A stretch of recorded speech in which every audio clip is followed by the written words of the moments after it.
Universities accused of anti-Semitism and discrimination against Jewish students have been making headlines. Just last week, a report claimed Stanford University suspended a student co-op house because of alleged discrimination against Jewish students. We know Columbia University settled a $220 million lawsuit over civil rights violations during those anti-Israel demonstrations on campus as well.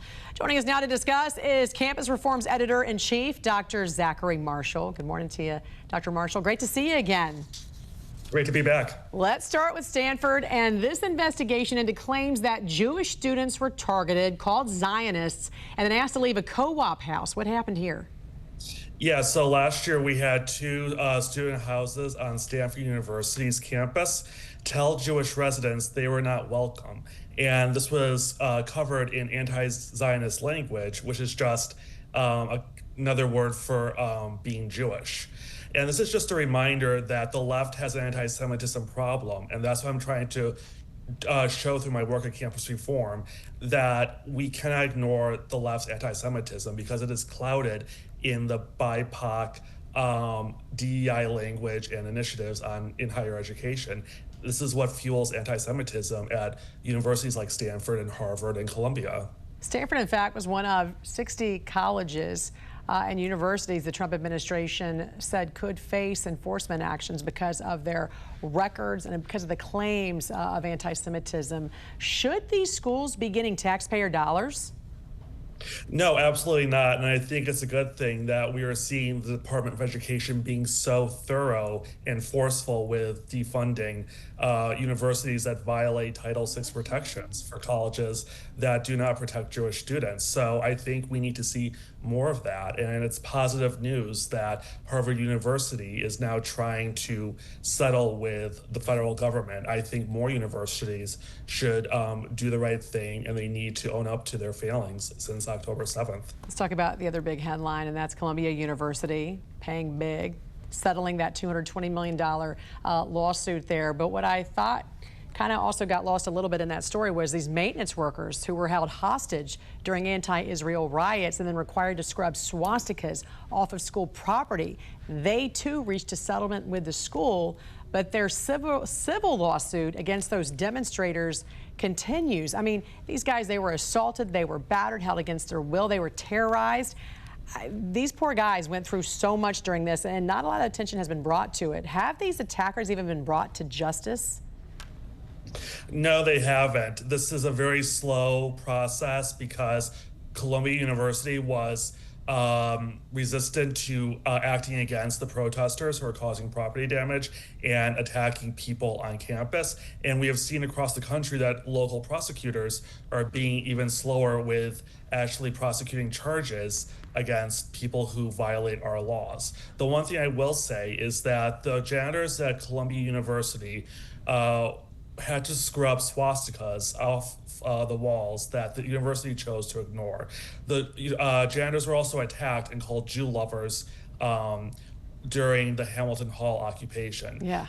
Those experiences are the same experiences that Jews had to go through in Austria and Germany in the 1930s. This is toleration of Nazi tactics at Columbia University because so many people in power there just don't want to admit the truth about their school. And in what place in the United States can you hold someone hostage, assault them, terrorize them, and you're not in jail or charged with a crime?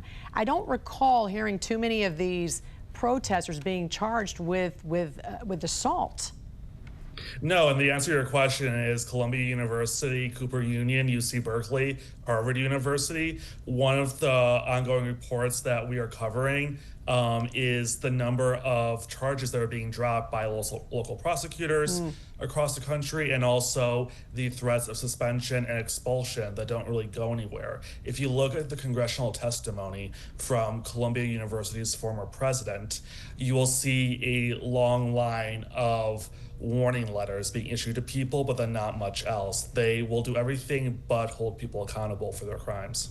Well, I'm glad you guys are putting a spotlight on it, and that we are starting to see some more of these reports, come to light, because these are the kind of stories that we're not seeing as much, but now because of these civil lawsuits going through, and of course these maintenance workers, these janitors now continuing with their civil lawsuits against these protesters, we're starting to see some more of the details of what really happened then. Campus Reform's editor-in-chief, Dr. Zachary Marshall, we appreciate you joining us this morning here on the National News Desk.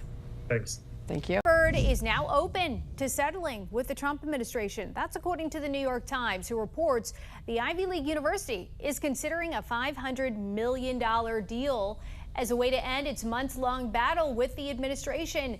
The National News Desk, Jeff Harris joining us, and we've obviously been talking about this for months, Jeff. So news of this possible deal comes on the heels of Columbia's settlement with the administration. What do we know so far? So the potential deal is based on interviews with 4 unnamed sources who are familiar with these negotiations.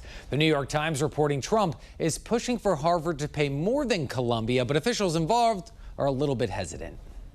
Last week, Columbia announcing it reached a deal with the Trump administration, agreeing to pay over $200 million to settle its anti-Semitism violation in order to reinstate its federal grants. It doesn't cross the red lines that we laid out. It protects our academic integrity. That was, of course, essential to us. The New York Times reporting Harvard could be next. According to 4 unnamed sources, the Ivy League university is open to a potential $500 million settlement to end investigations into campus anti-Semitism. It makes sense to have a settlement. It avoids a lot of potential conflicts in the future. The Trump administration has gone after Harvard since April, cutting billions in funding while also demanding an overhaul of its leadership structure, admissions, and hiring. The university rejecting those demands, filing 2 federal lawsuits. We are defending what I believe is one of the most important linchpins of the American economy and way of life. Our universities. With those talks reportedly ongoing, the administration now turning its attention to Duke, alleging the university is in violation of the Civil Rights Act. Duke is being accused of sort of a reverse discrimination policy in selecting members for their law journal, their medical journal, and potentially in their admissions and hiring as well. Education and HHS secretaries Linda McMahon and RFK Jr. also sending a letter to Duke outlining shared concerns about the use of race in its hiring, admissions, and scholarship decisions. Now out west, UCLA has also agreed to pay $6 million to settle discrimination complaints brought by Jewish faculty and students last year, including letting protesters build a Jew exclusion zone on campus. Reporting for the National News Desk, I'm Jeff Harris.